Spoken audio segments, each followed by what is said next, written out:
आशीष जी, जिस तरह से सीवन जो जीवन दायिनी है सीहोर की गहरीकरण का काम हुआ है, पत्थर दिखने लगे हैं, मूल स्वरूप में लौट आई है, क्या कहना है? देखिए, बिल्कुल निश्चित रूप से आप जो कहना चाह रहे हैं वो मैं आपकी मंशा और मंतव्य को समझ रहा हूं। पिछले कई वर्षों बाद अब पुनः ऐसा काम हो रहा है कि जो काम हो रहा है वो बिल्कुल सतही तौर पर नहीं हो रहा बल्कि सतह को साफ करते हुए हो रहा है। बहुत अधिक और शासन की मंशा अनुरूप बहुत बड़े स्तर पर कार्य सीवन नदी में चल रहा है, जिससे सीवन नदी निर्मल बह सके। और 5 से अधिक स्थानों पर मतलब महिला घाट पे काम चल रहा है, इधर लक्कड़ पुल के पास काम चल रहा है, चद्दर पुल के पास काम चल रहा है, चद्दर पुल से नीचे भी बकरी पुल तक और उधर इलाई माता तक निश्चित रूप से जो पूरा प्रवाह है सीवन का, माँ शिवना का, वो एक तरह से फिर से निर्मल हो सके और जीवित हो सके, मूल स्वरूप में नदी आ सके। इसलिए नगर पालिका और प्रशासन द्वारा काम करते हुए इस बड़े स्तर पर पहली बार पर इस स्तर पर कार्य कराया जा रहा है। अच्छा, क्या कहना है उन लोगों के बारे में जो कहीं ना कहीं इस नदी में कचरा डालते हैं, अन्य सामग्री डालकर चले जाते हैं, इस नदी को अस्वच्छ कर देते हैं, जो हमें जीवन देती है उसी को अस्वच्छ कर देते हैं? क्या कहना है, क्या अपील है?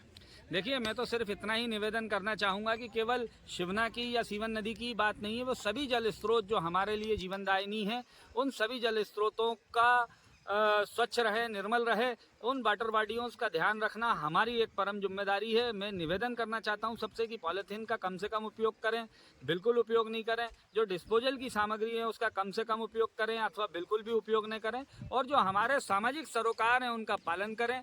ये माँ सीवन हमें जीवन देती है, हमारे लिए जन उपयोगी, जीवन उपयोगी जल प्रदाय करती है। तो मेरा आप सभी से ये निवेदन है कि इसकी धारा को निर्मल बनाए रखने के लिए, स्वच्छ बनाए रखने के लिए सिर्फ हम इतना ही करें कि इसे गंदा नहीं करें। और किस प्रकार का नगर पालिका परिषद सीहोर अध्यक्ष महोदय और जितने भी पार्षद हैं सीहोर नगर पालिका में जिनका सहयोग रहा है इस पहल में, क्या कहना है? देखिए, निश्चित रूप से मैं आपको यही बता रहा हूं कि जब सीवन नदी की सफाई की बात हुई, सबसे पहले तो मैं आपको भी धन्यवाद देना चाहता हूं कि सामाजिक सरोकारों से जुड़े इस मुद्दे को आपने भी भरपूर और जोरदार तरीके से उठाया था। उस समय आपको याद होगा कि आचार संहिता लगी हुई थी, परंतु हमारे अध्यक्ष जी ने कहा कि हम अभी साधन नदी में उतारेंगे, क्योंकि 4 जून के बाद जब आचार संहिता हटेगी तब तक शायद बहुत देर हो चुकी होगी। तो मई में ही हमने नदी में बड़े स्तर पर पोकलेन और डंपर उतार कर नदी की सफाई शुरुआत की। तब आप देख पा रहे हैं कि कितना चौड़ा आज ये बैंक रिवर यहाँ पर हमें दिख रहा है, कितना चौड़ा पार्ट दिख रहा है। और आज बड़ी संख्या में प्रशासन के बुलाने पर यहाँ पर शहरवासी आए और उस जन समुदाय ने, उस जनमानस ने नदी के प्रति अपने कर्तव्यों का निर्वहन करते हुए न केवल शासन और प्रशासन के स्तर पर बल्कि जनभागीदारी के स्तर पर भी लोग धीरे धीरे अब मूल चेतना में लौट रहे हैं। और उन्होंने आज शपथ भी ली कि अब हम नदी को बिल्कुल गंदा नहीं करेंगे, नदी को साफ रखने में, स्वच्छ रखने में और निर्मल रखने में जो भी हमारी महती भूमिका हो सकेगी उसका निर्वहन करेंगे। छोटा सा सवाल कि जब ये गहरीकरण पूर्ण रूप से हो जाएगा, नदी पूर्ण रूप से स्वच्छ हो जाएगी, उसके बाद हमारे क्या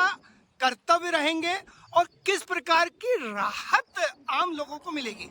देखिए, निश्चित रूप से जब नदी पूरी तरह से अपने स्वरूप में लौट आएगी और जब इसमें जल भरा हो जाएगा तो पिछले साल से अधिक जल भरा होगा, मतलब पिछले साल से अधिक समय तक नदी जीवित रहेगी। और वो जब नदी जीवित रहेगी तो हमारे वाटर रिसोर्सेज हैं वो सब रिचार्ज रहेंगे। तो निश्चित रूप से इसका बहुत बड़ा फायदा जनजीवन को मिलने वाला है। मैं सभी से केवल ये निवेदन करना चाहता हूँ कि हम जल स्रोतों को प्रदूषित नहीं करने की अगर कसम खा लें, पॉलीथीन को और डिस्पोजल को अपने जीवन से दूर रखने की कसम खा लें, तो निश्चित रूप से हमारे आसपास के प्राकृतिक वातावरण, हमारी प्रकृति अपने आप सुधर जाएगी और वो हमारे लिए पहले से ज़्यादा बेहतर स्वरूप में लौटकर हमें पुनः जीवन देने लगेगी। तो ये थे आज हमारे साथ समाज सेवी व वार्ड नंबर 28 के नगर पालिका परिषद के पार्षद आशीष गहलोत जी, जो हमेशा सामाजिक सरोकार के रूप में हमेशा सामाजिक मुद्दे उठाते हैं, समाज, मानव कल्याण, जीव कल्याण हेतु अपनी बात